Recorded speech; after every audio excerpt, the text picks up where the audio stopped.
আল্লাহ কোরআন শরীফের ভেতরে বলেছেন, বান্দা শোন, আসমান সৃষ্টি করেছি, বলেছি কুন ফায়াকুন, তা হয়ে গিয়েছে।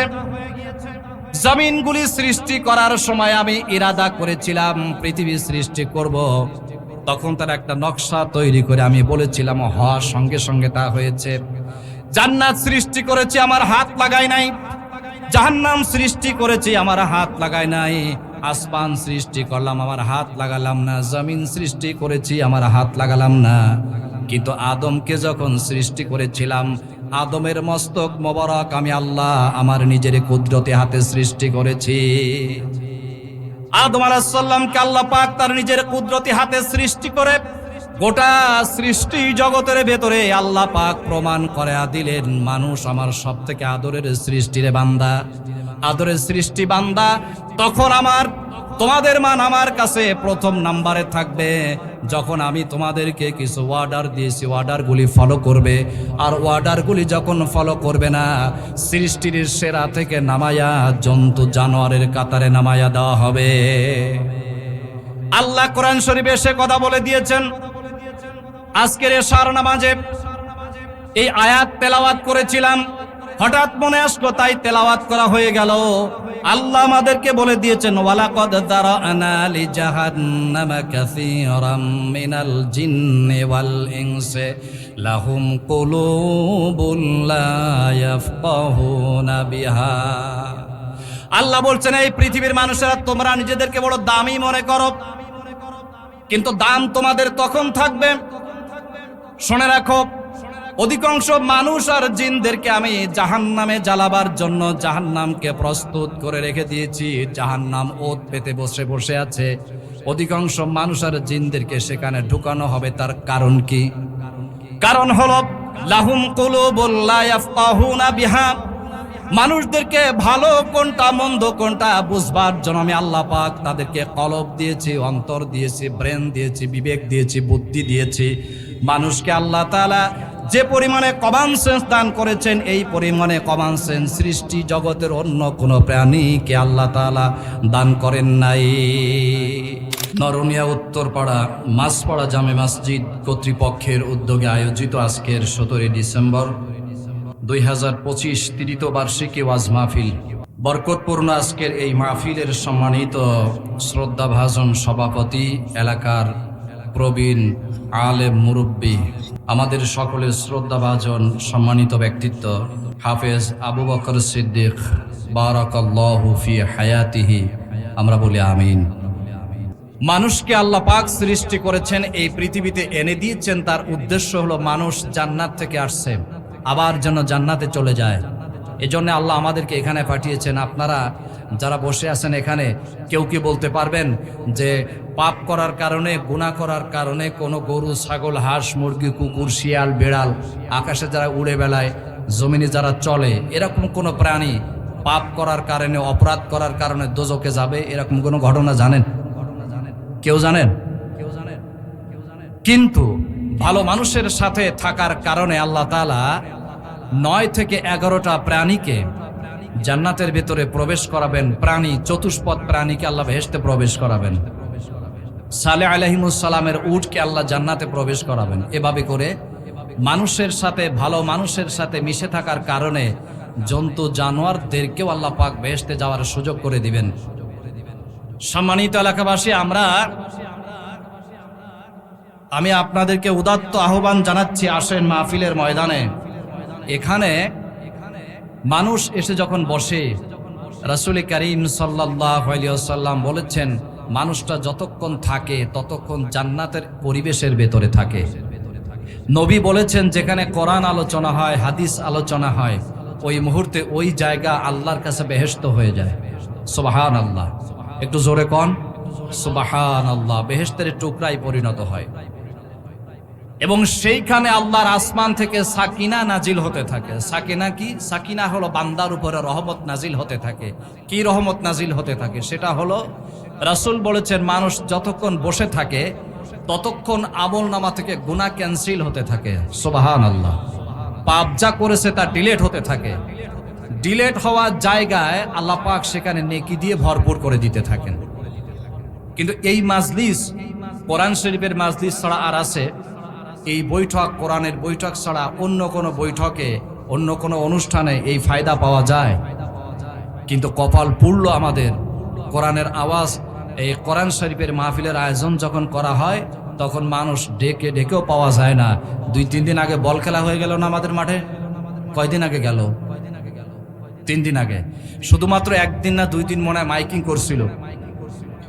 তো আমি তো খেলা দেখতে যাই না, যা শুনি আপনারা যারা যান, মাঠে নাকি লোকজন জায়গা দেওয়া যায়নি। আসলে তাই হয়েছিল, মাঠে লোকজন জায়গা দেওয়া যায়নি। তাছাড়া আগে যখন হইতো কয়েক বছর আগে, তখন তো 1 দিন 2 দিন 3 দিন আগে মানুষজন মাঠে এসে জায়গা দখল করে নিত।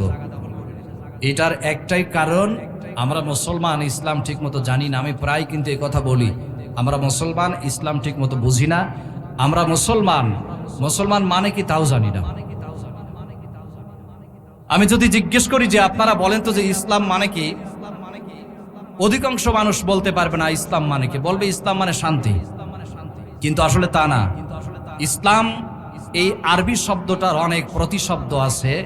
মূল অর্থ হলো আল্লাহ পাক বান্দার উপরে যে ওয়ার্ডারগুলি করেছেন, এই ওয়ার্ডারগুলি বান্দা মাথা নত করে মেনে নিবে। যখন মেনে নিয়ে কাজে পরিণত করবে তখন বান্দা মুসলিম হয়ে যাবে। মেনে নিলে ইসলামের মধ্যে দাখিল হয়, মুমিন হয়। তারপরে সেই ওয়ার্ডারগুলি যখন বান্দা তার বাস্তব জীবনে সে আমল করে, প্রতিষ্ঠিত করে, তখন সে মানুষটা মুসলমান হয়। আজকে আমরা এই ব্যাপারে কিছু কথা জানার চেষ্টা করব ইনশাআল্লাহ। কারণ এই পৃথিবীতে আমরা আসছি আবার জান্নাতে চলে যাওয়ার জন্য, সুখ শান্তি কামাই করার জন্য সবাই আসছি। এখানে যারা আসছি, আমি যদি জিজ্ঞেস করি আপনারা একজন হাত তুলে বলেন তো, পৃথিবীতে যতকাল থাকবো ততকাল দুঃখ কষ্টের ভেতরে থাকবো, এটা কি কেউ চায়? কেউ চায় না। সব মানুষ চায় যে আমরা স্বাধীনভাবে বসবাস করি। আমাদের দেশও স্বাধীন। স্বাধীনতা অর্জন করেছে কত বছর আগে? কত বছর? এই 54 পার হতে গেল, 55 পা দিতে গেল বাংলাদেশ স্বাধীনতা অর্জন করেছে। উদ্দেশ্য কি ছিল? উদ্দেশ্য ছিল এই দেশের মানুষ যেন তার ব্যক্তিগত জীবনের, তার পারিবারিক জীবনের, তার সামাজিক জীবনের, তার রাষ্ট্রীয় জীবনের পূর্ণাঙ্গ স্বাধীনতা, পূর্ণাঙ্গ শান্তি শৃঙ্খলার সাথে সে বসবাস করতে পারে। এই কারণে পাকিস্তানিদেরকে তাড়াইয়া আমরা আমাদের দেশকে স্বাধীন করে নিয়েছিলাম। আর এই স্বাধীনতার বুলি আওড়াইয়া প্রায় 54-55টি বছর মানুষকে যা দেওয়ার কথা ছিল, 55টা বছর যারা এই দেশকে শাসন করেছেন তারা মানুষকে তা দিতে পারে নাই। কেন দিতে পারেনি? একটা জিনিস দিতে পারছে, তা হলো গান। গতকাল 16 ডিসেম্বর গেল না? এই 16 ডিসেম্বরে কি যে গান গাইলো! আসলে গানের কথাগুলো সুন্দর, অনেক গান আমরা গাই। স্বাধীনতা দিবস, বিজয় দিবস, বিভিন্ন দিবস উপলক্ষে গানগুলি গায়া গায়া শেষ করলাম। কিন্তু আসলে মানুষকে যে সুখ এবং শান্তি দেওয়ার জন্য পাকিস্তান থেকে আলাদা হয়েছিলাম, সেই সুখ আর শান্তি আমরা মানুষকে দিতে পারি নাই। একটাই কারণে, সেই কারণ হলো দেশ পরিচালনা হওয়ার জন্য যে নীতিমালায় দেশ পরিচালনা হওয়ার কথা ছিল, সেই নীতিমালায় দেশ পরিচালনা করা হয় নাই। আমরা যদি এই সমস্ত কথাবার্তাগুলি কয়, তখন কয় হুজুর তাফসীর করেন, ওয়াজ করেন, রাজনীতি করবেন না। এই দুঃখ, এই যন্ত্রণায় যাব কোন জায়গায়? কালকে একটা গান শুনতেছিলাম, আমার ওই গানটা আগেও গাইতাম, স্বাধীনতা বিজয় দিবস উপলক্ষে গায় একটা গান, গায় না? সোনা সোনা সোনা লোকে বলে সোনা, পারেন আপনারা? সোনা সোনা সোনা লোকে বলে সোনা, সোনা নয় তত খাঁটি। আছে না একটা গান? বলো যত খাঁটি তার চেয়ে খাঁটি বাংলাদেশের মাটি রে, আমার বাংলাদেশের মাটি, আমার জন্মভূমির মাটি। তা আমি গানটা শুনবার পরে চিন্তা করতে লাগলাম যে আসলে যা বলে কত সত্য। স্বর্ণ যত দামি, তার থেকে বেশি দামি আমার বাংলাদেশের মাটি। তার থেকে চমৎকার সুইটেবল প্যালেস হচ্ছে বঙ্গোপসাগরের তীরে দাঁড়িয়ে থাকা পৃথিবীর মানচিত্রে এই 56,000 বর্গ মাইল এই জমিন, এই মাটি, এই দেশ, সুজলা সুফলা সোনার বাংলা। এখানে মানুষকে শান্তি দেওয়া যায়, যায়নি একটা কারণে, যেখান থেকে শান্তি পাবো সেদিকে আমরা আগাই নাই। আমরা আগাইছি অন্য পথে। ওই এক বেটার চোখ উঠছে, চোখ শুনতেছেন সবাই? চোখ আগে চোখ উঠতো না, এরকম শীতের সময় এই সমস্যা বেশি হতো। চোখ উঠেছে, চোখ লাল একেবারে। তো উনি পরের দিন ভোরবেলায় গেছে এক গরুর ডাক্তারের কাছে, মাগরিবের পরে গল্প বলছিলাম মহিলা মাসা মোড়ে বসে গেছে এক চোখের ডাক্তারের কাছে, না গিয়ে সে গেছে গরুর ডাক্তারের কাছে। এখন চোখ উঠছে কার? মানুষের। গেছে কার কাছে? গরুর কবিরাজের কাছে। ডাক্তারের কাছে গিয়ে বলতে যে ডাক্তার সাহেব চোখ যন্ত্রণা করে, চোখ দিয়ে পানি পড়ে, কাটাকুটি ফোটে, চোখের ভিতরে যন্ত্রণা, চোখ গরম। এখন কপালের দোষ, ডাক্তার মানুষ, তিনি বুড়ো, বয়োবৃদ্ধ হয়ে গেছেন, চোখে ঠিক মতো দেখে না। তো উনি শুনবার সাথে সাথেই মুখস্থ কিছু মলম দিয়েছে, কিছু ট্যাবলেট দিয়েছে, দিয়ে বলছে এই মলম চোখে লাগাতে হবে আর এই ট্যাবলেট খাইতে হবে। কখন? আজকে রাত্রে। লোকটা রাস্তা দিয়ে যাচ্ছে, চিন্তা করতে, সেই যে মলম দিল আর এই ট্যাবলেট দিল, এটা রাত্রিবেলায় চোখে লাগাতে হবে, তারপরে সকালে চোখ ভালো হবে। তার ভিতরে দিনের বেলায় তো আমার চোখের কাম সারা। ও রাস্তায় যাচ্ছে, পাশের এক টিউবওয়েল থেকে এক কোষ পানি নিয়ে ও সেই পানি দিয়ে ট্যাবলেট একটা খাইছে। কিসের ট্যাবলেট? জোরে কন, কিসের ট্যাবলেট? তারপরে মলম বের করে লাগাইছে চোখে। এখন আপনারা কন, গরুর ট্যাবলেট যদি মানুষে খায় আর গরুর চোখে লাগাবার মলম যদি মানুষের চোখে লাগায়, চোখ থাকবে? পেট থাকবে? মারাত্মক যন্ত্রণা আরম্ভ হয়েছে। লোকটা ছটপট করে রাস্তায় জ্ঞান শূন্য হয়ে পড়ে গেছে। গ্রামের লোকজন আসছে, তারে ধরছে, হাসপাতালে নিয়ে গেছে। সুস্থ হওয়ার পরে জিজ্ঞাসা করেছে ব্যাপার কি? বলছে ডাক্তারের কাছে গেছিলাম, ঔষধ দিয়েছে ডাক্তার, সেই ঔষধ চোখে লাগাইছি, তারপরে খাইছি, খাওয়ার পরে আমার অবস্থা এই। তো এখন কেস করেছে কোর্টে, কাজীর দরবারে। তখন তো কাজীর দরবারে বিচার হতো, বিচার দিয়েছে, বিচার দেওয়ার পরে কাজী সাহেব ডাকছেন তারে। ডাক্তার ডেকে বলেছে ডাক্তার কি ব্যাপার? বলছে কি ব্যাপার? বলছে কি ঔষধ দিয়েছেন? চোখ কানা হয়ে গেছে। বলছে আমি চোখের ঔষধ দিয়েছি, তাতে আমার কি সমস্যা? কানার কাছে জিজ্ঞাসা বলছে ঘটনা তুমি খুলে বলো তো। বলছে আমার চোখের সমস্যা হয়েছিল, গেছিলাম কবিরাজের কাছে, তিনি যে ঔষধ দিয়েছেন চোখে লাগাইছে, চোখও গেছে, পেটও গেছে। ডাক্তারকে বলছে আপনি এই কাম করলেন কেন? বলছে দোষ তো আমার না, আমি তো গরুর ডাক্তার। আমি কিসের ডাক্তার? তার হয়েছে চোখের সমস্যা, যাবে চোখের ডাক্তারের কাছে। আমি গরুর কবিরাজ, আমার কাছে গেছে, আমি তো মুখস্থ গরুর ঔষধ দিয়েছি, খাইছে, সে লাগাইছে চোখে, চোখ গেছে, তার আমার কি দোষ? বিচারক রায় ঘোষণা করলেন, বললেন কবিরাজ যিনি, ডাক্তার যিনি, তিনি বেকসুর খালাস, তার কোনো দোষ নাই। চোখ যার কানা হয়েছে তার 1 বছর জেল, যার চোখ গেছে তার জেল 1 বছর। এখন কানা দাঁড়ায় কানতেছে, বলতেছে বিচারক সাহেব, একে তো আমি গরিব মানুষ, তারপরও গেল চোখ। কত লক্ষ টাকা ঘুষ খায়া এই অন্যায় বিচার করলেন আপনি। বিচারক বলতেছে খামাকা রাগ হইও না, কারণ ভুল করেছো তুমি, হয়েছে তোমার চোখের সমস্যা। তোমার যাবার কথা ছিল মানুষের ডাক্তারের কাছে, যিনি তোমার চোখের সমস্যার সমাধান করতে পারেন। তা না করে তুমি গেছো গরুর ডাক্তার কাছে, তোমার চোখও যাবে, পেটও যাবে, দোষ কি তার? ঠিক আজ এই সমাজের মানুষগুলি সুদ, ঘুষ, জেনা, জুয়া, মদ, হারামি, মানুষ হত্যা, মানুষের হক নষ্ট করা, এমন কোন অপরাধ নাই যে অপরাধের সমাজ একেবারে ছেয়ে যায় নাই। পুরা সমাজ ধ্বংসের আগুনে দাউ দাউ করে জ্বলছে। এই ধ্বংস হয়ে যাওয়া আগুন থেকে মানুষকে সেখান থেকে বের করে একেবারে শান্তির বসন্তকাল বানাবার জন্য আল্লাহ পাক এই পৃথিবীতে রাসূল করিম সাল্লাল্লাহু আলাইহি ওয়াসাল্লামের উপরে একটি কিতাব নাজিল করেছেন, যা আমি আপনাদেরকে দেখাচ্ছি। এটার নাম কি? আল কোরআন নাজিল করেছিলেন। এই কোরআন দিয়ে নবী করিম সাল্লাল্লাহু আলাইহি ওয়াসাল্লাম ওই মানুষগুলিকে সোনার মানুষে পরিণত করেছিলেন, যে মানুষগুলির দেখতে মানুষের মতো ছিল কিন্তু আচরণ মানুষের মতো ছিল না। এই কারণে কোরআন শরীফের ভেতরে আল্লাহ তাআলা গোটা মানব মণ্ডলীকে ডাকছেন, বলছেন শোনো, এই পৃথিবীতে তোমাদের জীবন যা দান করা হয়েছে, পৃথিবীর হায়াত আল্লাহ আমাদেরকে যা দান করেছেন, কে কতদিন পৃথিবীতে থাকবে আমরা কেউ জানি না, বলতেও পারি না। আমাদের এই ময়দানে গত কয়েক বছর আগে যখন ২য় বার্ষিকী ওয়াজ মাহফিল হয়েছিল, ওই মাহফিলের মঞ্চে বসেছিলেন মাওলানা আব্দুর রাজ্জাক। তিনি কি আজকে আসেন নাকি? কোরআন শরীফের মাহফিল থেকে আল্লাহর বান্দার জন্য আমরা আল্লাহর কাছে সাহায্য কামনা করছি। রব্বুল আলামিন, তুমি আমাদের মাওলানার কবরকে জান্নাতের টুকরা বানাও, আমরা জোরে বলি আমিন।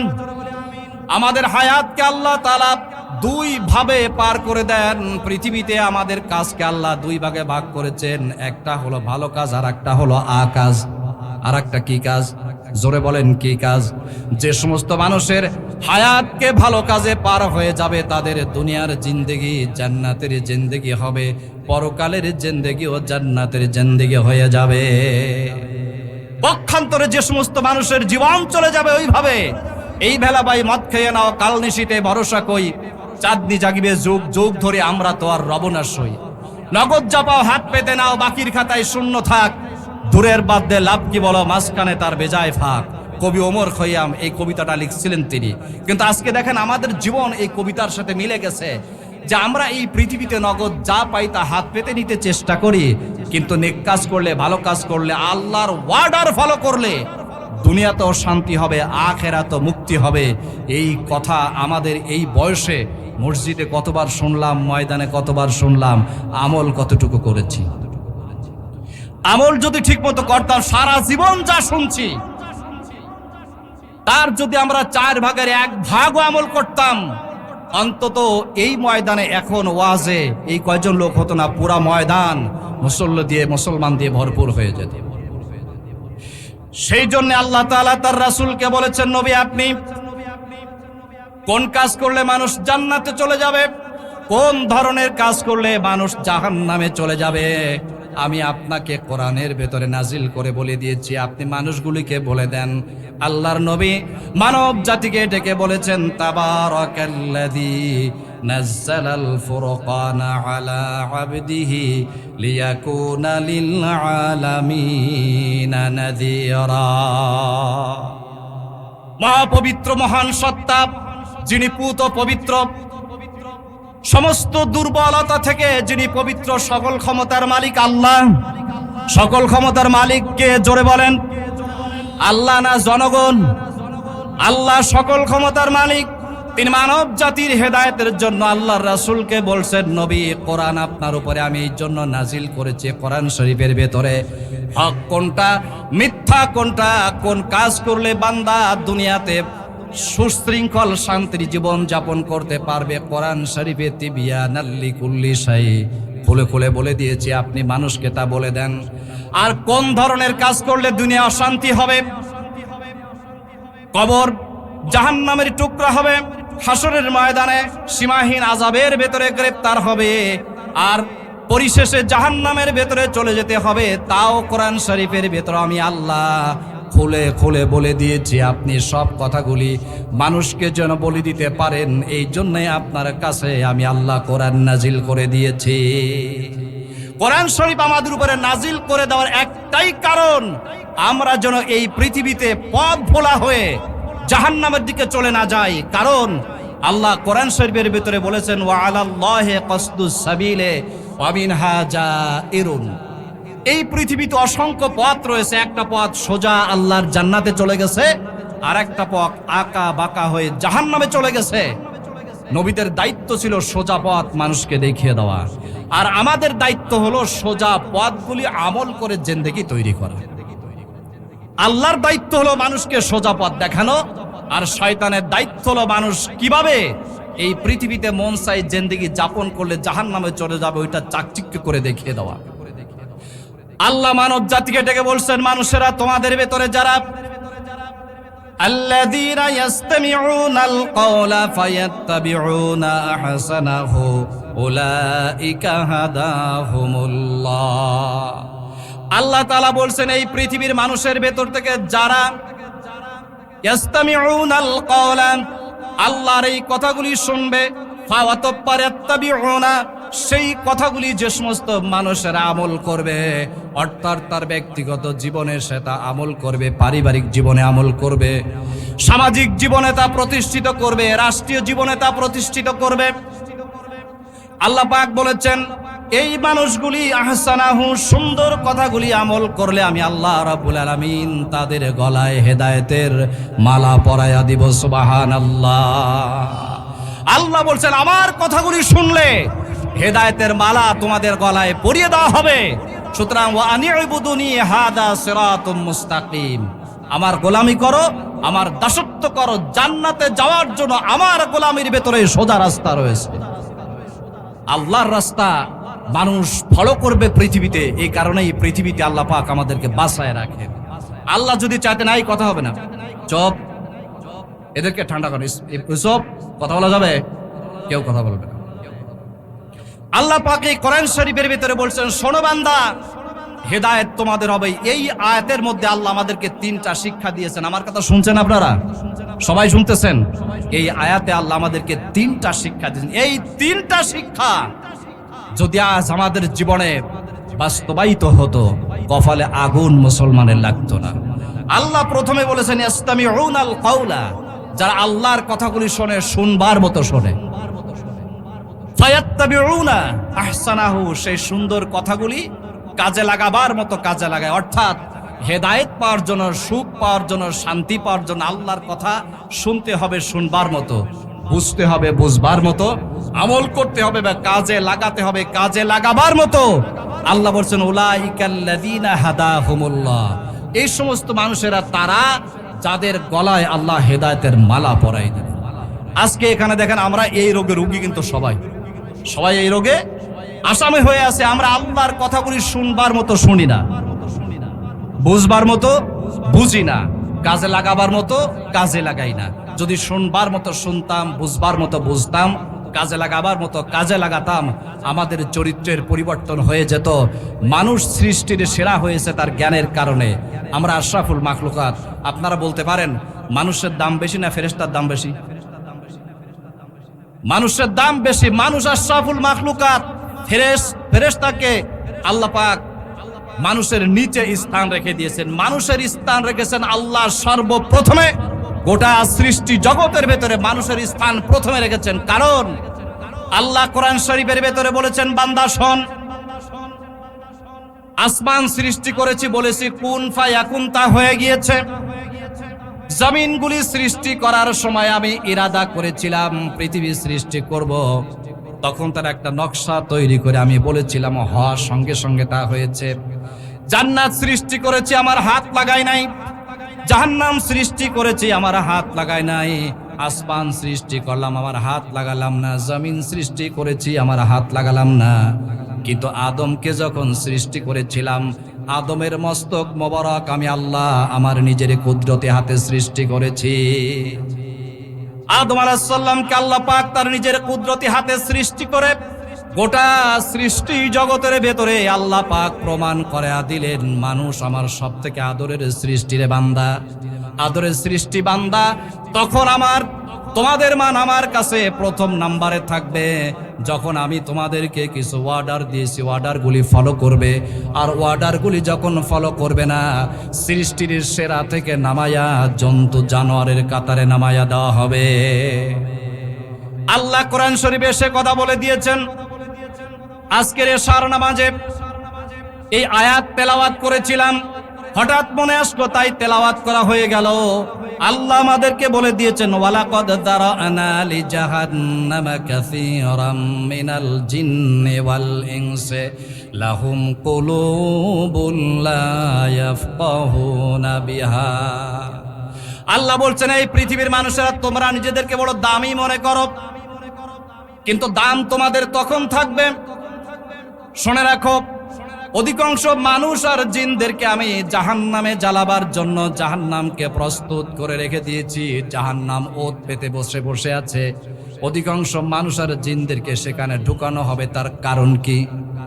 কারণ হলো লাহুম কুলুবুন লা ইয়াফকাহুনা বিহা।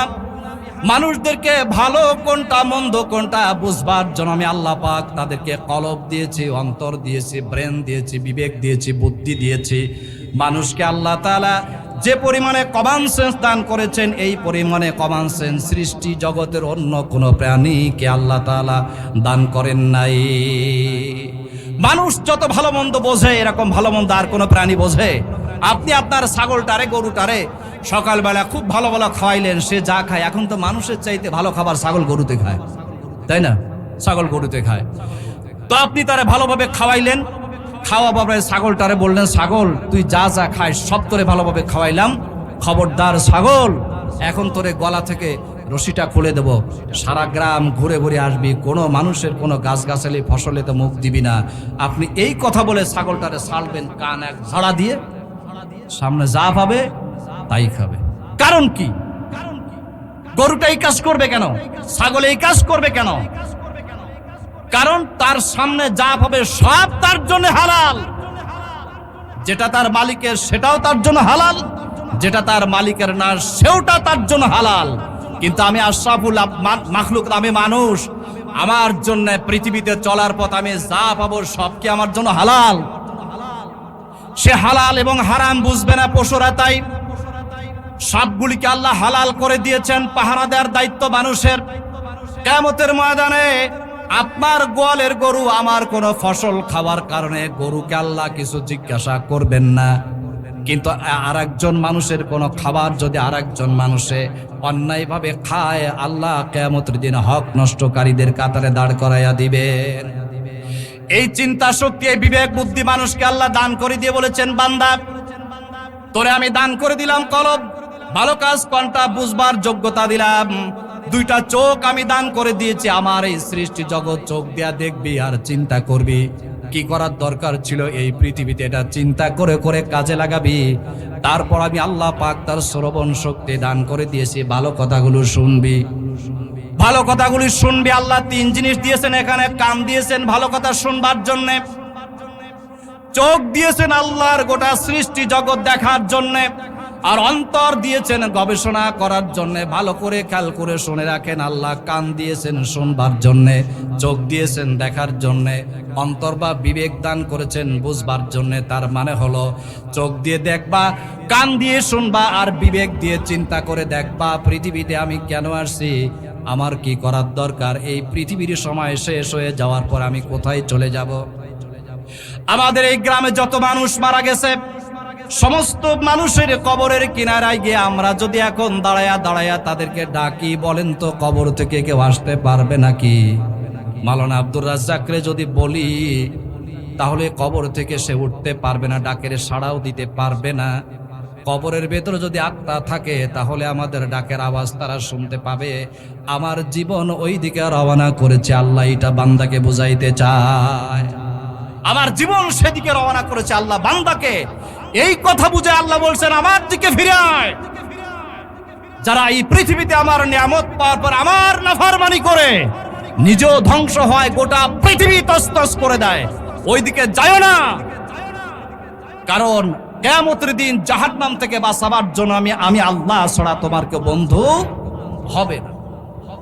বান্দাগুলির আল্লাহ ডেকেছেন, কোরআন শরীফে বলেছেন, ওয়ালা তাকুনু কাল্লাযীনা ক্বালু সামি'না ওয়া হুম লা ইয়াসমাউন। ও মানুষেরা যারা শোনে মানে না, তোমরা তাদের মতো হইও না। ওয়ালা তাকুনু কাল্লাযীনা, ওই সমস্ত মানুষের মতো হইও না যারা আমার কথাগুলি শোনে, শুনবার সময় মাথা নত করে শোনে, একটু পরে তার উল্টা আমল করে। এমন করো না রে বান্দা। এমন কাজ যদি করো, তাহলে পৃথিবীর মানচিত্র থেকে তুমি যখন বিদায় হয়ে যাবে, জাহান্নামের কোন জায়গায় থাকবে সেই জায়গা তোমাকে দেখানো হবে। আপনারা বলুন তো, আমরা দুনিয়া থেকে বিদায় হওয়ার সময় জাহান্নামে কোথায় থাকবো তাকে দেখতে চাই নাকি? কেউ দেখতে চান? কেউ আমরা দেখতে চাই না। কিন্তু পক্ষান্তরে আল্লাহর নবী বলেছেন, যারা আল্লাহর কথাগুলি মানবে, আল্লাহর নবীর জীবনী যারা অনুসরণ করবে, দুনিয়া থেকে বিদায় হওয়ার সময় যখন হয়ে যাবে, জান্নাত থেকে ফেরেশতারা তার কাছে চলে আসবে, জান্নাতের সমস্ত নিয়ামতগুলি তার চোখের সামনে তুলে ধরবে। লোকটার চক্ষু বন্ধ হয়ে যাবে, ভিতরের চোখ, অন্তর চোখকে আল্লাহ পাক তখন খুলে দিবেন। জান্নাতের সমস্ত নিয়ামতগুলি বান্দা তার অন্তরের চোখ দিয়া দেখতে পাবে। অন্তরের চোখে সব সে দেখতে পাবে। ফেরেশতারা তারা আলিঙ্গন করতে থাকবে, কোরআন শরীফের আয়াত তেলাওয়াত করে তাকে শোনানো হবে, বলা হবে, আল্লাহর প্রিয় বান্দা, তোমার সারা জীবনের আমল আল্লাহর কাছে কবুল হয়েছে, আল্লাহর কাছে পছন্দ হয়ে গেছে, এখন তুমি আল্লাহর জান্নাতে যাবার জন্য প্রস্তুত হয়ে যাও। আল্লাহর নবী বলেছেন, একটা ভরা কলস, কলসের সম্পূর্ণ পানি ভরা, কাত করে দিলে কলস থেকে পানি যেমন গড় গড় করে বেরিয়ে যায়, কলস টের পায় না, পানিও টের পায় না, ওই ব্যক্তিদের আত্মা তার দেহ থেকে তেমনি বেরিয়ে আসবে। ফেরেশতাদের হাতে তুলে দেওয়া হবে, আলতো কাপড়ে করে ফেরেশতারা তার আত্মা আল্লাহর জান্নাতের ঠিকানায় নাম লেখাতে নিয়ে চলে যায়। এমন জিন্দেগি কামাই করার জন্য আমরা পৃথিবীতে আসছি, কিন্তু সেই জিন্দেগি কামাই করার জন্য আমাদেরকে কি করতে হবে, এই কথাগুলি এখন আপনাদেরকে আমি শোনাবো। ইবাদত করলে, বন্দেগি করলে আল্লাহ পাক জান্নাত দিবেন, দুনিয়ায় শান্তি দিবেন, আখিরাতে মুক্তি দিবেন। না করলে শাস্তি হবে। এখন ইবাদতগুলি কি এইটা জানার দরকার, এইটা বোঝা দরকার। কি বলেন, দরকার না? আল্লাহ কোরআন শরীফের ভিতরে বলছেন, কেন শুনবা না? শোনো বান্দা, আমার নাফরমানি কেন করবা? পৃথিবীতে তুমি কি চিন্তা করো না তুমি ছিলে কোথায়, আসো কোথায়, যাবে কোথায়? কাইফা তাকফুরুনা বিল্লাহি ওয়া কুনতুম আমওয়াতান ফাআহয়াকুম সুম্মা ইউমীতুকুম সুম্মা ইউহয়ীকুম সুম্মা ইলাইহি তুরজাউন। আল্লাহ বলছেন, বান্দা পৃথিবীতে তোরে যতদিন হায়াত দিলাম, বেঁচে থাকার জন্য পানি লাগে, আমি দিয়েছি। পৃথিবীর কেউ পানি বানাইতে পারবে? পৃথিবীর কোন মানুষ পানি বানাতে পারবে না। আল্লাহ বলছেন, আমি তোরে দয়া করে দিয়েছি। তোর খাবার লাগবে, আমি দয়া করে দিয়েছি। এই পৃথিবীতে বেঁচে থাকার জন্য আলো লাগে, আমি দিয়েছি। বাতাস লাগে, আমি দিয়েছি। যা লাগবে সব আমি দিলাম। আমার নিয়ামতগুলি পাওয়ার পর ও বান্দা, কাইফা কেমনে তাকফুরুনা, তুমি অস্বীকার করো। আল্লাহ দুঃখ করে বান্দারে বলছে, বান্দা তোরে আমি বানালাম, যা লাগলো সব দিলাম, আমার গোলামি করবি, আমার সাথে ভালোবাসা স্থাপন করবি বলে, কিন্তু তা না করে কাইফা তাকফুরুনা বিল্লাহ, আমি আমার সমস্ত নিয়ামত পাওয়ার পরে বান্দা কি করে আমার সাথে তোরা কুফরি করলি রে বান্দা? চিন্তা করে দেখ না, এই পৃথিবীতে আসার আগে তুই তো মৃত্যু অবস্থায় ছিলি। আমরা এখানে যত মানুষ বসে আছি, মায়ের পেটে আসার আগে আমাদের দুনিয়ায় কোনো অস্তিত্ব ছিল নাকি? কোন অস্তিত্ব আমাদের ছিল না। আল্লাহ বলেন, মায়ের উদরের ভেতরে আমি তোর অস্তিত্ব দান করেছি, পৃথিবীর মানচিত্রে আনলাম। তারপরে এই পৃথিবীর জমিনে তোরে কিছুদিন ঘুরাইয়া ফিরাইয়া আবার মাটির কবরের ভেতরে তোরে আমি নিয়ে চলে যাব। আমরা যখন মানুষগুলির মাটি দেই, তখন কোরআনের একটা আয়াত তেলাওয়াত করি। নামাজ পড়ুক আর না পড়ুক, এই আয়াত কিন্তু মানুষের মুখস্থ আছে, আছে কিনা বলেন? একটা আয়াত আমরা তেলাওয়াত করে, আপনারা বলেন তো সে আয়াতটা কি? মিনহা খলাকনাকুম ওয়া ফিহা নুঈদুকুম ওয়া মিনহা নুখরিজুকুম তারাতান উখরা। আল্লাহ বলছেন, মিনহা খলাকনাকুম, যারা মাটি দিতে আসছো তারা শোনো, আর যে কবরে চলে যাচ্ছ তুমিও শোনো। মিনহা খলাকনাকুম, তোমাদের সকলকে আমি আল্লাহ পাক এই মাটি থেকে সৃষ্টি করেছিলাম। কি থেকে সৃষ্টি করেছেন আল্লাহ? মাটি থেকে আল্লাহ পাক আদম আলাইহিস সালাতু ওয়াস সালামকে সৃষ্টি করেছেন। আদম শব্দের অর্থ হলো মাটির উপরে চামড়া বা কাদামাটি, এটাতে আল্লাহ পাক আদমকে সৃষ্টি করেছেন। আর আমাদের সমস্ত মানুষকে আল্লাহ মাটির সার নির্যাস থেকে সৃষ্টি করেছেন। এই আয়াতের তাফসীরে মুফাসসিরিনে কিরাম লেখেন, আমরা যত মানুষ এখানে বসে আছি, পৃথিবীর যে জায়গার মাটির নির্যাস দিয়ে আল্লাহ আমাদেরকে সৃষ্টি করেছেন, মৃত্যুর পরে আমাদের রূহকে সেখানে নিয়ে যাওয়া হবে, সেখানে বডি বানানো হবে, আমাদের কাছে জিজ্ঞাসা করা হবে। আল্লাহ বলছেন, কবরের জীবন পার হয়ে যাওয়ার পর নুখরিজুকুম, তোমাদেরকে আমি ওখান থেকে আমি আল্লাহর দরবারে দাঁড় করাইয়া দিব। আল্লাহর নবীজি বলেছেন, কিয়ামতের ময়দানে মানুষেরা যখন আল্লাহর দরবারে দাঁড়াবে, কোনো মানুষের পায়ের নিচে জুতা থাকবে না, পায়ের নিচে জুতা থাকবে না। হুফাতান উরাতান গুরলান, পায়ের নিচে জুতা থাকবে না, পরনে কোনো কাপড় থাকবে না, খাতনা বিহীন অবস্থায় থাকবে। এমন সময় আল্লাহ পাক মানবগুলিকে ডাক দিবেন কবর থেকে, নুখরিজুকুম তিফলা, যেমন তোকে বাচ্চার আকারে মায়ের পেট থেকে পৃথিবীতে এনেছিলাম, ঠিক তেমনি মাটির গর্ভ থেকে আমি আল্লাহ পাকের সামনে বিচারের জন্য দাঁড় করিয়ে দেওয়া হবে। মার পেট থেকে যেভাবে এনেছিলাম, মাটির গর্ভ থেকে পেট থেকে একইভাবে তোদেরকে আমি আমার দরবারে উপস্থিত করে দিব। সে আল্লাহর দরবারে বান্দা যেন উত্থিত হয়ে জীবনের পাই টু পাই হিসাব আল্লাহর কাছে দিতে না হয়, এই জন্য এই পৃথিবীতে আমরা আসছি। আপনারা চিন্তা করবেন কেন আল্লাহ যে কিয়ামতে চুল চেরে হিসাব চাইবেন। রাসূল করিম সাল্লাল্লাহু আলাইহি ওয়াসাল্লাম সারা জীবন তিনি দোয়া করতেন, বলতেন আল্লাহুম্মা হাসিবনি হিসাবান ইয়াসীরা। আল্লাহর নবী বলতেন, আয় আল্লাহ তুমি আমারে কিয়ামতের ময়দানে সহজ হিসাব চাইও। মুফাসসিরিনে কিরাম লিখছেন সহজ হিসাব তার মানে হলো কিয়ামতের ময়দানে আল্লাহ পাক যদি কোনো মানুষকে জাহান্নামে দেওয়ার জন্য আল্লাহর দরবারে ডেকে তার গোটা জিন্দেগির কর্মগুলিকে আল্লাহ পাক হিসাব চান, হিসাব দিয়া আল্লাহরে সন্তুষ্ট করে কোনো মানুষ জান্নাতে যেতে পারবে না, একমাত্র আম্বিয়া আলাইহিমুস সালাম ছাড়া। এই কারণে নবী করিম সাল্লাল্লাহু আলাইহি ওয়াসাল্লাম এই কথাগুলি যখন বলতেন, ঠিক তখনই সাহাবায়ে কেরাম বলতেন, হুজুর আপনি এই কথা বলেন, এর ব্যাখ্যা কি? অথচ সমস্ত নবীরা তো মাসুম, বেগুনাহ করে আল্লাহ পাঠিয়েছেন, আপনি কেন বলেন আয় আল্লাহ তুমি কিয়ামতে আমাকে সহজ হিসাব নিয়ে কথা আপনি কেন বলেন? আপনার আমল নামায় তো কোনো গুনাহ নাই, নবীদের আমল নামায় কোনো পাপ থাকে? নবী এবং সাহাবী, শহীদ এবং আল্লাহর প্রিয় বান্দা সালেহীন যারা, যাদেরকে আমরা পীর বুজুর্গ হিসাবে জানি, চার শ্রেণীর মানুষকে আল্লাহ পাক নিয়ামত দান করেছেন, তারা মৃত্যুর সময় ক্লিন হয়ে, পরিষ্কার হয়ে, গুনাহমুক্ত হয়ে কবরের মাটিতে চলে যায়।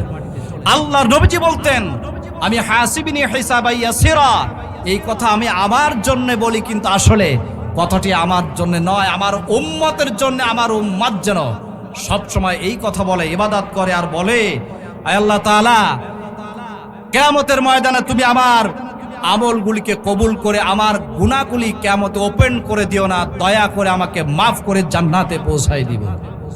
এই কথা যেন আমার উম্মতেরা বলে। আমরা এই কথাগুলো বলবো সব সময়। আমরা এই কথা বলবো, তা বলবো কোন জায়গায়? এই কথাগুলি বলার মেইন পয়েন্ট হলো 5 ওয়াক্ত নামাজ পড়ে আল্লাহর দরবারে এই কথাগুলি বলা, কিন্তু নামাজ তো পড়ে না।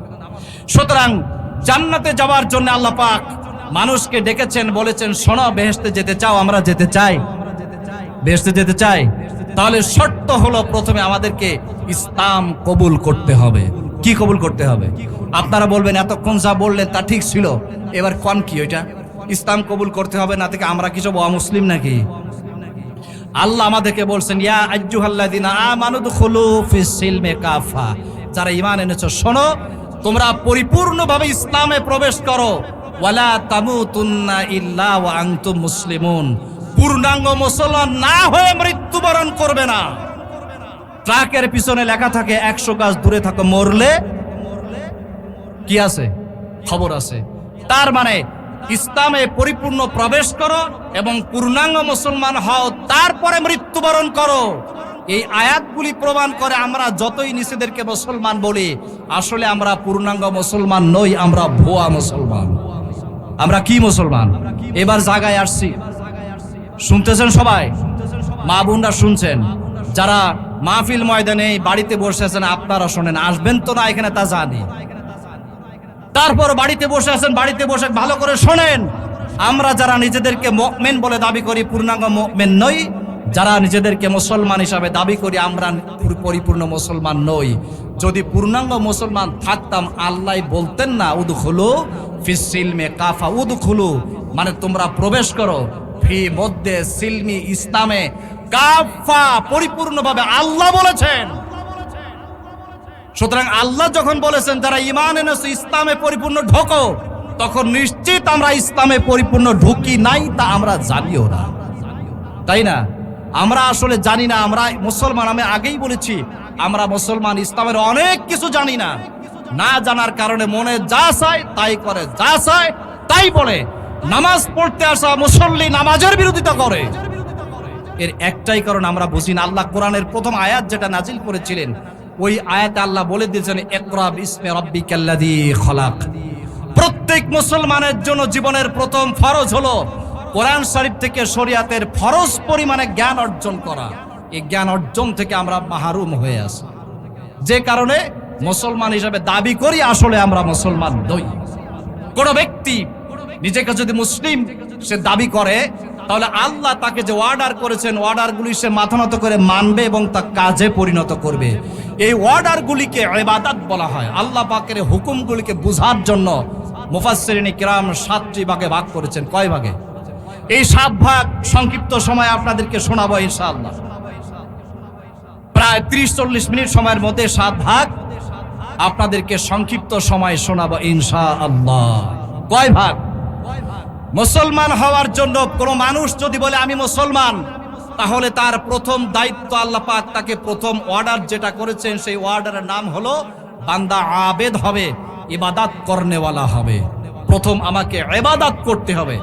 ইবাদত একটি ব্যাপক অর্থবোধক শব্দ, সহজে বোঝার জন্য ইবাদতকে মুফাসসিরিনে কিরাম 4 ভাগে ভাগ করেছেন। তার প্রথম নাম্বার নামাজ, দ্বিতীয় নাম্বার রোজা, তৃতীয় নাম্বার যাকাত, চতুর্থ নাম্বারে হজ।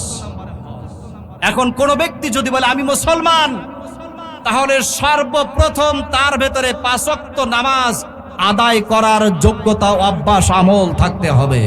এখন আপনারা বলেন, আমরা যারা আমাদেরকে মুসলমান বলি, আমরা কি 5 ওয়াক্ত নামাজ আদায় করি? ঠিকমতো আদায় করি? প্রথম নাম্বারে একেবারে ফেল। প্রথম নাম্বারে কি?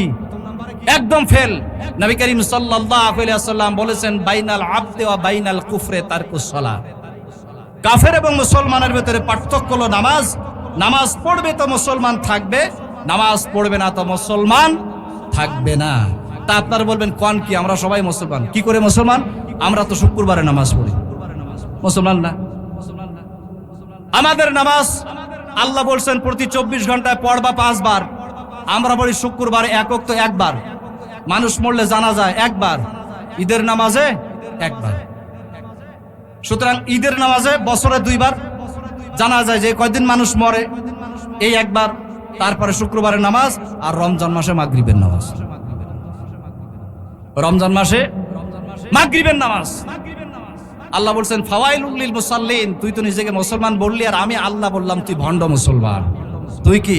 ফাওয়াতপ্পার ওয়াইলুন মানে ধ্বংস, লি জন্য মুসল্লিন ওই মুসল্লির যে মুসল্লিরা আল্লাযিনা হুম আন সালাতিহিম সাহুন, যারা নামাজের ব্যাপারে উদাসীন। তার মানে উদাসীন বলতে শুক্রবারে আসে, রমজান মাসে মাগরিবে আসে, ঈদের নামাজ ইমাম যাওয়ার আগে চলে যায়, আর জানাজার নামাজ কেউ মারা গেলে আগে গিয়ে সামনের কাতারে দাঁড়ায়। আর যদি নেতাগোতা আসতে দেরি হয়, কয় হুজুর 2 মিনিট দেরি করেন, অমুক আসছে। এই মানুষগুলির আল্লাহ কোরআন শরীফে বলছেন সাহুন, এরা ভণ্ড, এরা আসলে প্রকৃত নামাজি নয়। এখন আমরা এই কাতারে আসি কিনা বলেন? আসি? জোরে বলেন আসি? লজ্জা করে? আমরা সবাই এই কাতারে আছি। সেই জন্যে শুক্রবারে যারা নামাজ পড়ে বলে আমি মুসলমান, নবীজি বলেছেন মান তারাকা সালাতান মুতাআম্মিদান ফাকাদ কাফারা। তুই মুসলমান না, তুই এক ওয়াক্ত নামাজ পড়লি তুই কাফের। আল্লাহর নবী বলেছেন, যে ব্যক্তি ইচ্ছে করে এক ওয়াক্ত সালাত ছেড়ে দেয়, নামাজ ছেড়ে দেয়, আল্লাহর দরবারে ওই মুমিন কাফির হয়ে যায়। আপনি যতই নিজেকে মুসলমান বলেন, কিয়ামতের দিন কাফেরদের কাতারে দাঁড়াতে হবে।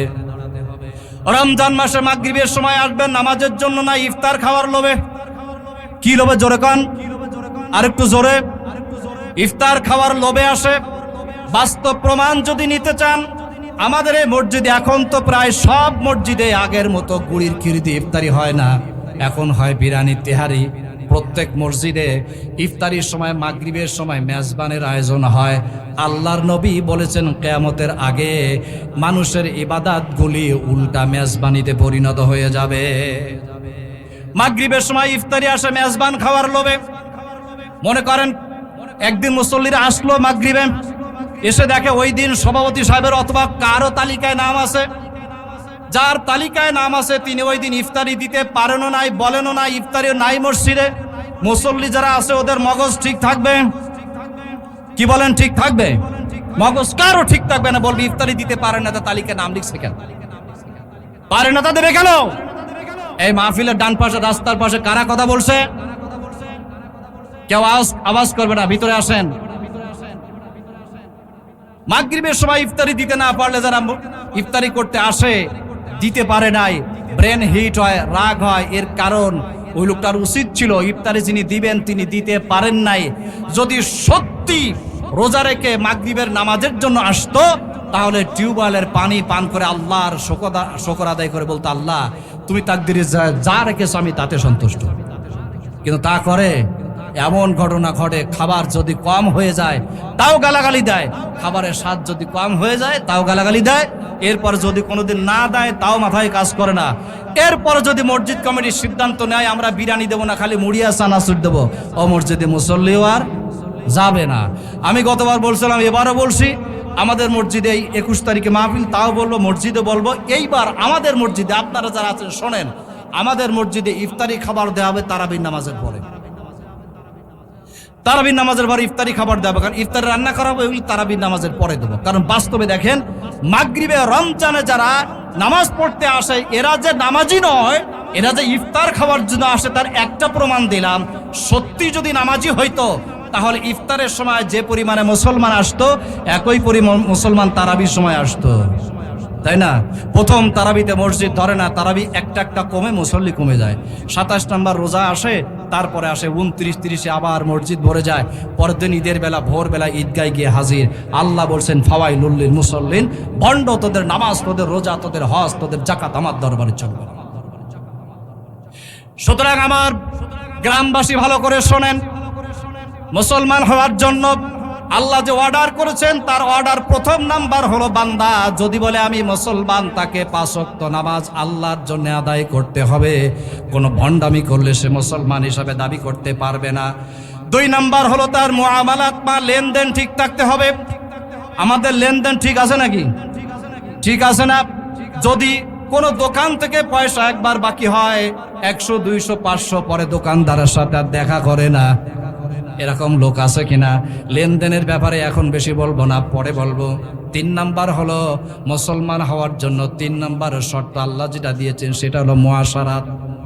মুআশারাত শব্দের অর্থ হলো সামাজিক ও পারিবারিক জীবন। সামাজিক জীবনে আপনার গ্রহণযোগ্যতা থাকতে হবে। সমাজগতভাবে কোনো মানুষের হক আপনি নষ্ট করতে পারবেন না। পারিবারিক জীবনেও কোনো মানুষের হক নষ্ট করতে পারবেন না। পারিবারিক জীবনে হক নষ্ট না করার মানে হলো, আপনি বাড়ির কর্তা, আপনি বাড়ির পরিচালক, আব্বা, আপনার অংশের সম্পত্তি যা আছে আপনার পরিবারের সবাইকে সমভাবে বন্টন করে দিবেন। আল্লাহর নবী বলেছেন, মৃত্যুবরণের আগে ওসিয়াতনামা লিখে যাও, তুমি পরিবারের কর্তা, কারণ কিয়ামতের দিন তোমার পারিবারিক জীবন সম্পর্কে আল্লাহ তাআলা জিজ্ঞাসা করবেন। নবীজি বলেছেন, কুল্লুকুম রাঈন ওয়া কুল্লুকুম মাসউলুন আন রাঈয়াতিহি, তোমাদের সমাজের প্রত্যেকটি মানুষ এক একজন পরিচালক। কিয়ামতের ময়দানে তুমি কেমনে তোমার পরিবার পরিচালনা করেছ আল্লাহ জিজ্ঞাসা করবেন। সেদিন কোথায় যাবা? এই সমাজের বহু আব্বা আছে যারা জমি জায়গাগুলি ছেলেদের নামে সব কি করেছে? লিখে দিয়েছে। ছেলেদের নামে সব লিখে দিয়েছে, মেয়েদেরকে মাহরুম করে দিয়েছে। তারপরে মসজিদ থেকে আর বের হয় না। টুপি একটা মাথায়, পাগড়ি একটা মাথায়, লম্বা পাঞ্জাবি, হাজারি দানা তসবিহ, মসজিদ থেকে বের হয়, রাস্তায় হাঁটে আর সুবহানাল্লাহ কয়। মাটি কয় হারাম, হারাম কর, হারাম জাদা। হারাম জাদা, হারাম আরবি শব্দ, জাদা হলো ফার্সি বা উর্দু শব্দ, বাংলা অর্থ হলো জারিও। কোরআন শরীফের সূরা কলমের আল্লাহ 11 নাম্বার আয়াতে আল্লাহ বলেছেন, উতুল্লিম বাদা যালিকা জানিন, এই মানুষগুলো কেমন যেন জারজ মানুষের মতো। কিয়ামতের ময়দানে আল্লাহ পাক এদেরকে হক নষ্টকারীদের কাতারে দাঁড় করাইয়া দিবেন। মেয়েদেরকে ফাঁকি দেওয়ার সম্পদগুলি সব ছেলেদের নামে লিখে দেয়। মসজিদে যাও কেন? সেজদা দাও, মসজিদ তোমার জন্য বদদুয়া করে। তুহাদ্দিসু আখবারাহা, আন্দাজ পাও না তো?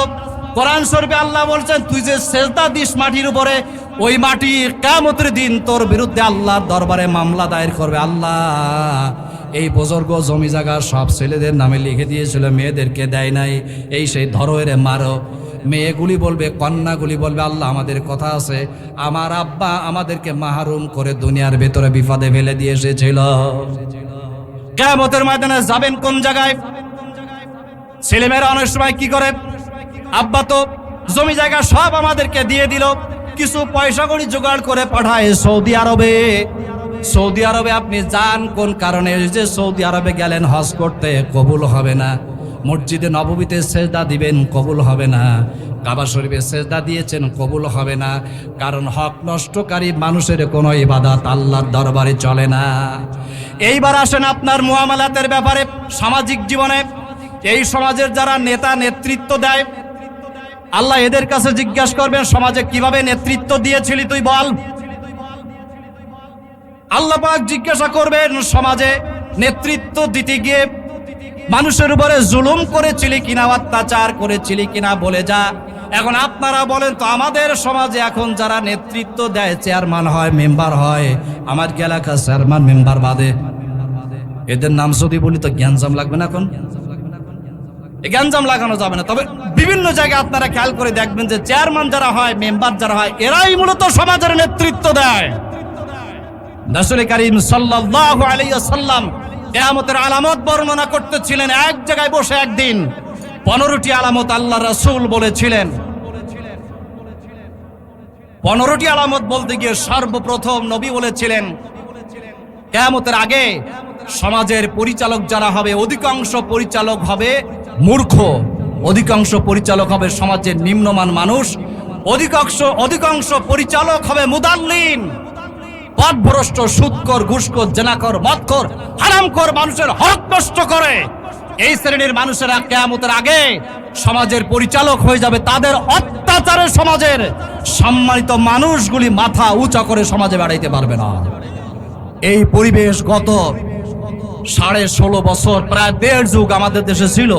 স্বাধীনতার পর থেকে এই পর্যন্ত একই পরিবেশ বিরাজ করছে বাংলাদেশের এই সুন্দর সুজলা সুফলা সোনার বাংলাদেশে।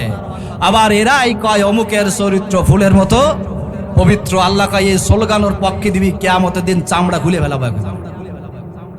কি করবে আল্লাহ? কিয়ামতের দিন আল্লাহ চামড়া খুলে ফেলাবে এগুলোরে।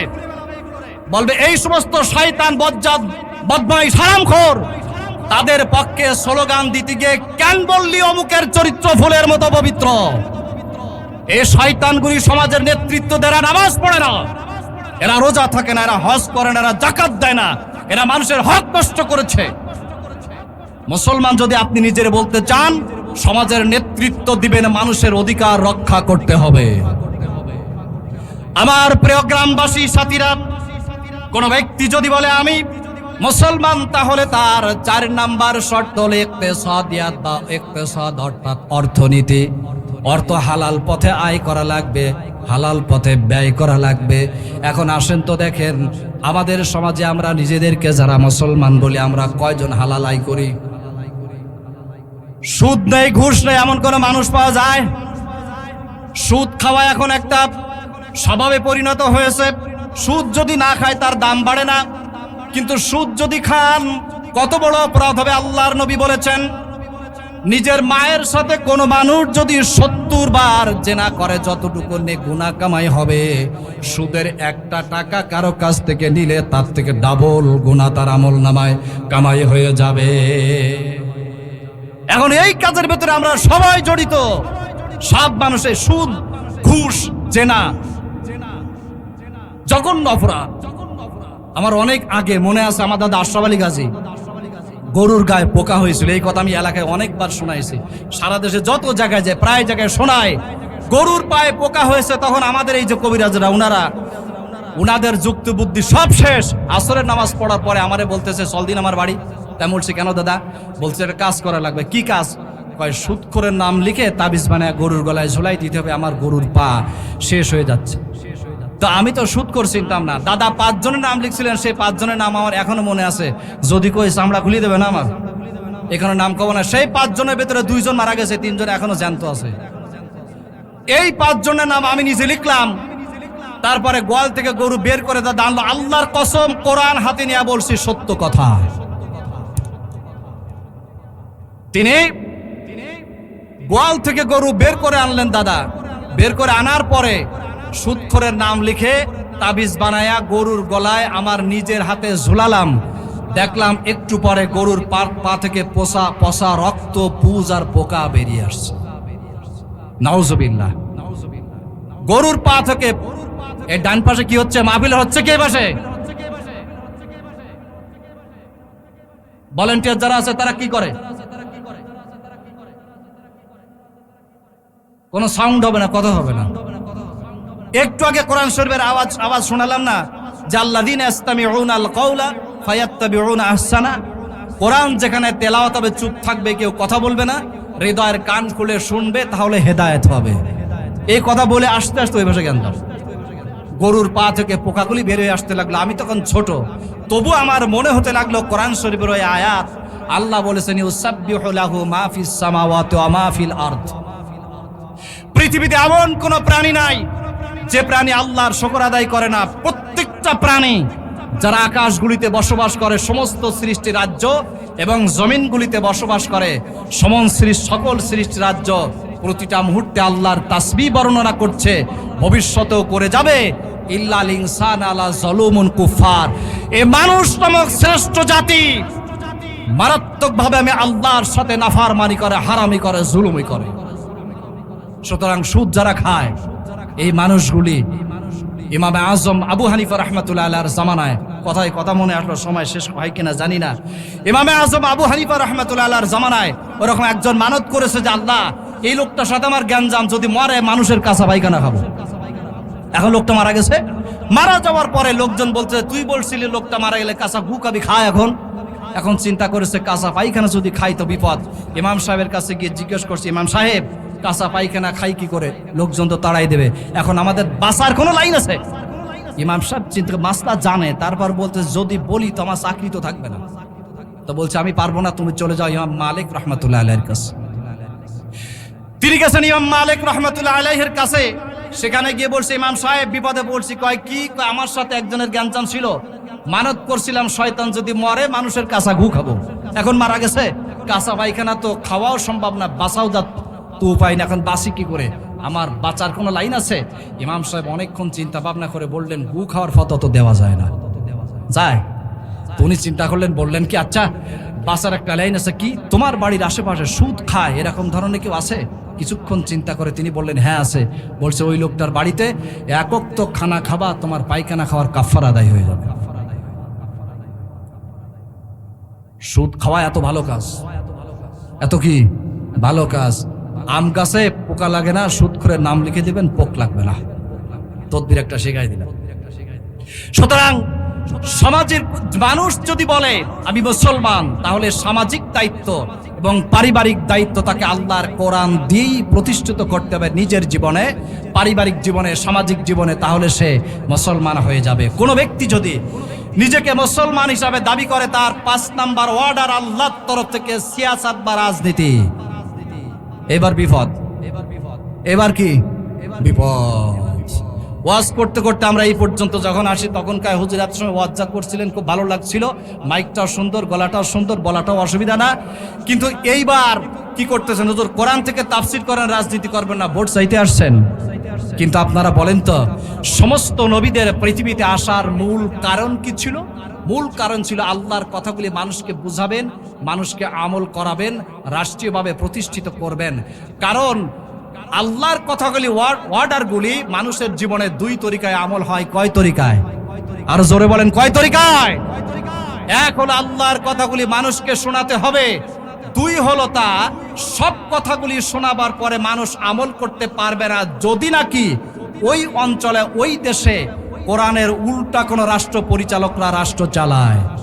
এই কারণে আল্লাহর বিধান হলো, রসুলকে বলে দিয়েছিলেন আপনি আমার কথাগুলি মানুষকে বলেন এবং রাষ্ট্রীয় দায়িত্ব হাতে নেওয়ার জন্য আপনি চেষ্টা চালান। আমরা এই কথাগুলো বলি, কিন্তু রাষ্ট্রীয় দায়িত্ব হাতে নেওয়ার চেষ্টার কথা যেই বলি সেই কয় হুজুর আসছে ভোট চাইতে। এই যন্ত্রণায় যাব কোন জায়গায়? কেন বলে? ওই পিছনের একটাই কথা, সেটা হলো মানুষ, আমরা মুসলমান কিন্তু ইসলাম ঠিক মতো বুঝি না। আমার প্রিয় সাথীরা, আল্লাহ পাকের বিধান দিয়ে রাষ্ট্র পরিচালনা যিনি করবেন, কেন করবেন? কারণটা কি? কোরআন শরীফে আল্লাহ বলে দিয়েছেন লিল্লাহি মা ফিস সামাওয়াতি ওয়া মা ফিল আরদে ইনিল হুকমু ইল্লা লিল্লাহ। আল্লাহ বলছেন লিল্লাহে, আল্লাহর জন্য, মা ফিস সামাওয়াত, আকাশগুলির ভিতরে যারা আছে তারা, ওয়া মা ফিল আরদে, এবং জমিনগুলির ভিতরে যারা আছে। আল্লাহ পাক বলছেন হে মানুষেরা, তোমার ব্যক্তিগত জীবন আমল করবা কোরআন দিয়ে, পারিবারিক জীবন আমল করবা কোরআন দিয়ে, সামাজিক জীবন আমল করবা কোরআন দিয়ে, কিন্তু রাষ্ট্রীয় জীবন চালাবা মানুষের বানানো আইন দিয়ে। তুমি মুসলমান থাকতে পারবে? জোরে কন না। এখন এই কথা যদি বলি তখন আমরা রাজাকার হই। ওই রাজাকার বলার দিন পার হয়ে ইন্ডিয়ায় চলে গেছে।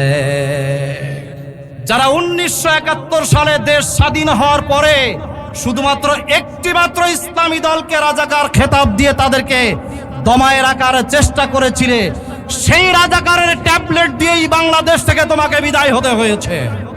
আশা করো না বাংলার জমিনে আবার ফিরে আসবে, কারণ এই দেশ আল্লাহর ওলিদের দেশ। আল্লাহর ওলিরা, আল্লাহর নবীর সাহাবীরা এ দেশে এসেছিলেন। নবীজির সাহাবীরা বিদায় হজের পরে এ দেশে এসেছিলেন। তারা এখানেই এসে আল্লাহর কোরআনের বাণী, নবীজির বাণী তারা এখানে প্রচার করেছিলেন। তাদের রক্ত, তাদের মাটি, এই মাটির সাথে তাদের রক্ত মিশে আছে। কোনো দিন না কোনো দিন একদিন এদেশের মাটিতে কালেমার পতাকা উঠবেই। কারণ হলো এই যে কোরআন শরীফে আল্লাহ তাআলা বলে দিয়েছেন ইনিল হুকম ইল্লা লিল্লাহ। এখন আপনারা বলেন তো, আল্লাহর হুকুম, আল্লাহর দিয়ে ব্যক্তির জীবন চলবে, আল্লাহর হুকুম দিয়ে ব্যক্তির পরিবার চলবে, আল্লাহর হুকুম দিয়ে মানুষের সমাজ চালাতে হবে, আল্লাহর হুকুম দিয়া কোরআনের আইন দিয়া রাষ্ট্র চালাতে হবে। এই কথা আল্লাহ বলছেন না আমরা বলছি? জোরে কোন আল্লাহ বলছেন না আমরা বলছি? আল্লাহ এই কথা বলেছেন মানুষকে, আমরা বললে দোষ কি?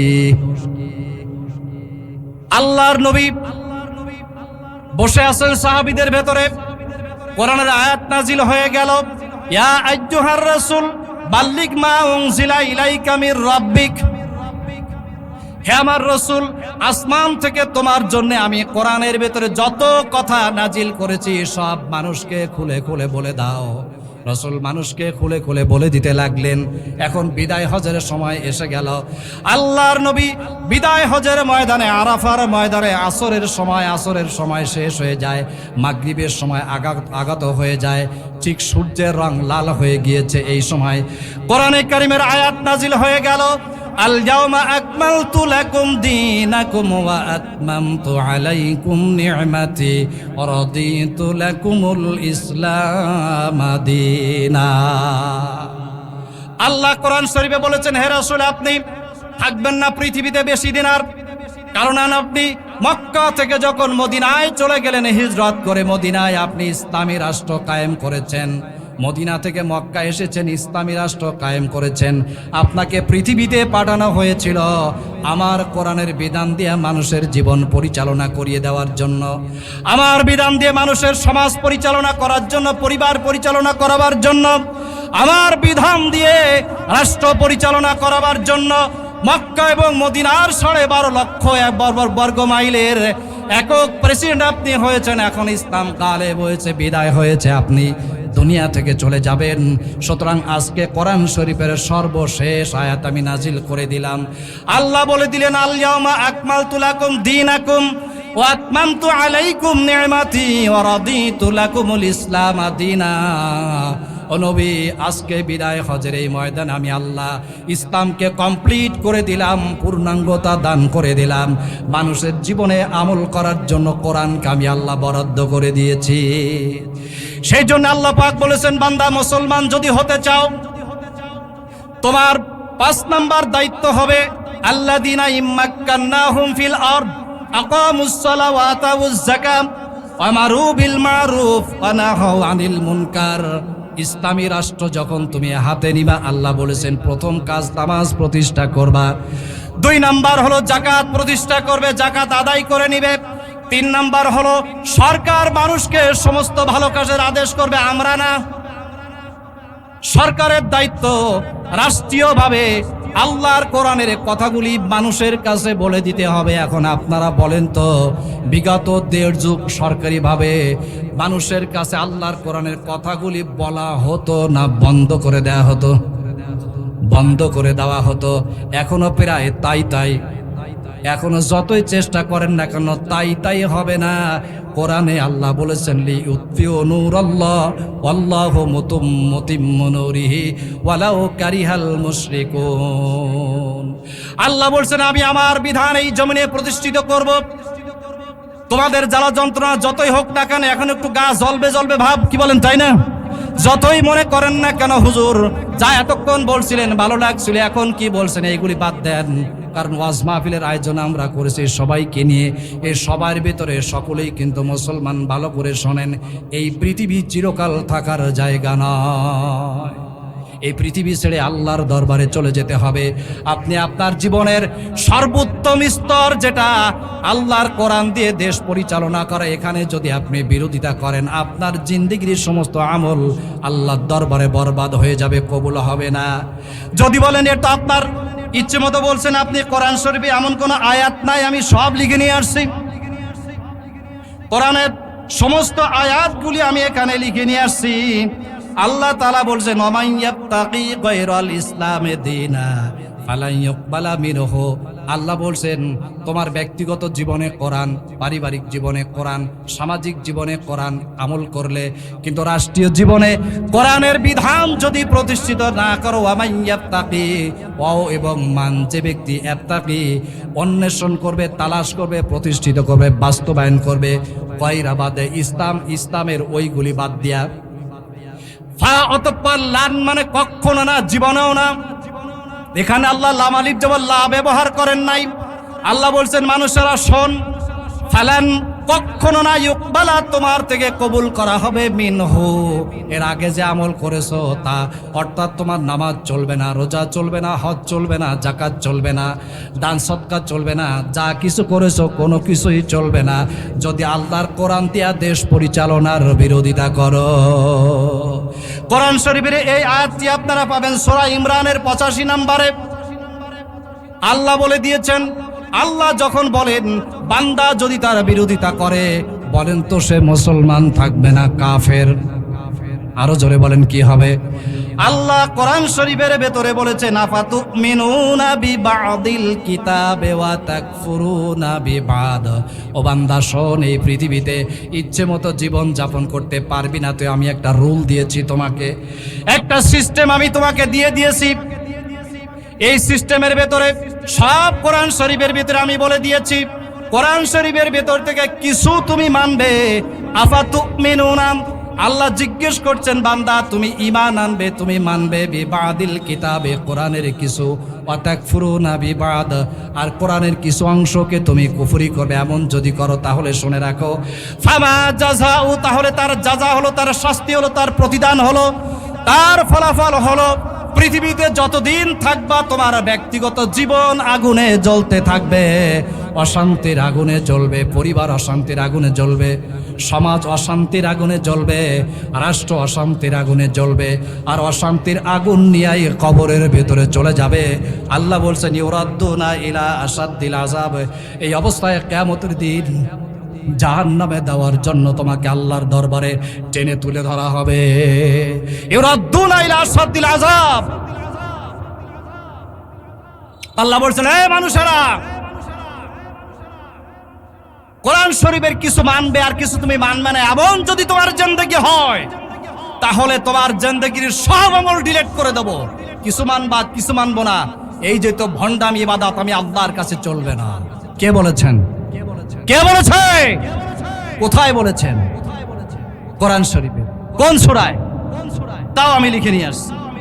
এটা হচ্ছে সূরা বাকারা আয়াত নাম্বার 85। কোন সূরা? বাকারা আয়াত নাম্বার 85। সুতরাং আমার সাথীরা, আল্লাহ বলেছেন যে ব্যক্তি কোরআনের আইন দিয়ে দেশ পরিচালনা হওয়া পছন্দ করে না, চূড়ান্ত কথা আল্লাহ তাদেরকে বলে দিয়েছেন, ওয়ামাল্লাম ইয়াহকুম বাইনা বিমা আনজালাল্লাহু ফাউলাইকা হুমুজ জালিমুন। ও এবং মান, যে ব্যক্তি লাম মানে না, ইয়াহকুম প্রতিষ্ঠিত করা, বিচার করে, ফয়সালা করে, আল্লাহ যে আইন দিয়েছেন ওই আইন দেয়া যে ব্যক্তি বিচার ফয়সালা করে না, আল্লাহ বলছেন ওই ব্যক্তি বা ওই ব্যক্তিরা জালিম। আর এক আয়াতে আল্লাহ বলেছেন উলাইকা হুমুল ফাসিকুন, এরা ফাসিক। আর এক আয়াতে আল্লাহ বলেছেন উলাইকা হুমুল কাফিরুন, ওরা কাফের। মনে করো না নামাজ পড়ি, রোজা রাখি, হজ করি, যাকাত দিই, আমি মুসলমান। ওয়াত খান গুড় আছেন না, যা মনে করেছেন তা নয়। 25টা অপরাধের কারণে কিয়ামতের ময়দানে 5 ওয়াক্ত নামাজি সোজা আল্লাহর জাহান্নামে চলে যাবে। এই 25টা অপরাধের একটা হলো যারা কোরআন শরীফের কিছু মানবে আর কিছু মানবে না। এরা কোথায় চলে যাবে? নামাজের দাগ থাকবে কপালে, তবুও জাহান্নামের ভেতরে চলে যাবে। সুতরাং যারা আল্লাহর কোরআন দিয়ে বিচার ফায়সালা প্রতিষ্ঠিত করে না, এদের ভিতরে জালেম কারা, কাফের কারা, ফাসেক কারা, এই তিনটি আয়াতের সংক্ষিপ্ত ব্যাখ্যা আপনাদেরকে শোনাই। ফাসেক হলো সীমাহীন অপরাধ, কোরআন দিয়ে কোরআনের আইন দিয়ে বিচার ফায়সালা করতে চায়, কিন্তু এমন কোন শক্তি তাকে আঁকড়ে ধরেছে, চেপে ধরেছে, তাদের কারণে সে প্রতিষ্ঠিত করতে পারে না, উল্টা বিচার করে। আল্লাহ এদেরকে ফাসেক বলেছেন। কি বলেছেন? পারে কিন্তু চাই কিন্তু পারে না, এদেরকে আল্লাহ ফাসেক বলেছেন। আর যারা কোরআন শরীফের আইন দিয়ে বিচার করবে বলে নির্বাচনের আগে ওয়াদা করে মাথায় পট্টি দিয়ে, কিন্তু পাশ করার পরে গণেশ উল্টায়া দেয়, আল্লাহ বলেছেন এরা মুনাফিক। এরা কি? আপনার তো ভালো করে জানেন, মুনাফিক তাকেই বলে যে কয়েক রকম করে আর এক রকম, কয়েক রকম করে আর এক রকম। এদেরকে আল্লাহ মুনাফিক বলেছেন। যারা ইলেকশনের আগে বলে আমরা মদিনার সনদ অনুযায়ী রাষ্ট্র চালাবো, ভাই সব আমাদের বাইক সই দেন সবাই, তো লোকজন দেশে দেওয়ার পরে মদিনার সনদ, মদিনার গলায় আগুন ধরায় ফেরা, মদিনার সনদ বাস্তবায়নের আন্দোলন যারা করেছে, মিথ্যা মামলা দিয়ে জেলখানায় গ্রেপ্তার করে ফাঁসির আসামি বানায়া ফাঁসির রশিতে ঝুলাইছে। কি বলেন ঝুলাই নাই? এদেশের লক্ষ লক্ষ আলেম ওলামা আল্লাহর জমিনে আল্লাহর দ্বীন প্রতিষ্ঠার আন্দোলন তারা করেছেন, করছেন, ভবিষ্যতে করবেন। করতে গিয়ে যারা দুনিয়ার জমিন থেকে বিদায় হয়েছে, কিয়ামতের ময়দানে গিয়ে দেখবেন তারা শাহাদাতের মর্যাদা পেয়েছে। কোরআন শরীফে আল্লাহ বলেছেন তোমরা ওদেরকে মৃত্যু বলো না, বাল আহইয়া, এরা মৃত্যুবরণ করবে তো আল্লাহর জান্নাতে চলে যাবে। কিন্তু এদেরকে যারা অত্যাচার করবে, এরা মুনাফিক, এরা কাফের, এরা ফাসিক হয়ে আল্লাহর দরবার জাহান্নামে চলে যাবে। সুতরাং আমার ভাইরা, যত কথাই বলেন না কেন, আল্লাহ পাক তার বিধান প্রতিষ্ঠিত করবেন। আমরা কি বিধানের পক্ষে থাকব? আজ হোক কাল হোক, যতই বাধা দেওয়া হোক না কেন, আল্লাহর এই জমিনে আল্লাহর দ্বীন বাস্তবায়ন হবেই হবে। এই বাস্তবায়নের আন্দোলনে কারা কারা শরীক থাকতে চান? তো হাত দেখতে চাই। কোন একদিন এদেশের আকাশে কালেমার পতাকা দুলবে, আমিন বলেন। সেদিন সবাই খোদারি বিধান পেয়ে দুঃখ বেদনা ভুলবে। কোন একদিন এদেশের আকাশে কালেমার পতাকা দুলবে, সেদিন সবাই খোদারি বিধান পেয়ে দুঃখ বেদনা ভুলবে। একাকিনী রমণী নির্জন পথে যাবে, কোন জন কটু কথা কবে না। কোন জন পথে ঘাটে সম্পদের মোহে খুনার রাহা জানি হবে না। সেদিন আর নেই বেশি দূরে, সেদিন আর নেই বেশি দূরে, আর কিছু পথ গেলে মিলবে। আমিন বলেন, আরো জোরে বলেন আল্লাহুম্মা আমিন। আল্লাহ যেন কবুল করেন। সম্মানিত ভাইরা, মুসলমান হওয়ার জন্য 6 নাম্বার শর্ত, আল্লাহর কথাগুলি সব মানুষের কাছে পৌঁছাই দিতে হবে। 7 নাম্বার হলো প্রত্যেকটা মানুষ যেন তা আমল করে। এই আন্দোলনে আমাদেরকে শরীক থাকতে হবে, তাহলে সে ব্যক্তি পূর্ণাঙ্গ মুসলমান হবে। মৃত্যুর সময় জান্নাতের কোন জায়গায় থাকবে আল্লাহ পাক সে জায়গা দেখায় দিবেন। আমল করার দাওয়াত রেখে এবং ইসলাম প্রতিষ্ঠার আন্দোলনে শরীক হওয়ার উদাত্ত আহ্বান রেখে কোরআনের এই কথাগুলি এখন শেষ করলাম। আপনারা আমল করবেন তো ইনশাআল্লাহ? আল্লাহ পাক কবুল করেন, আমিন। আসসালামু আলাইকুম ওয়া রাহমাতুল্লাহি তাআলা ওয়া বারাকাতুহু।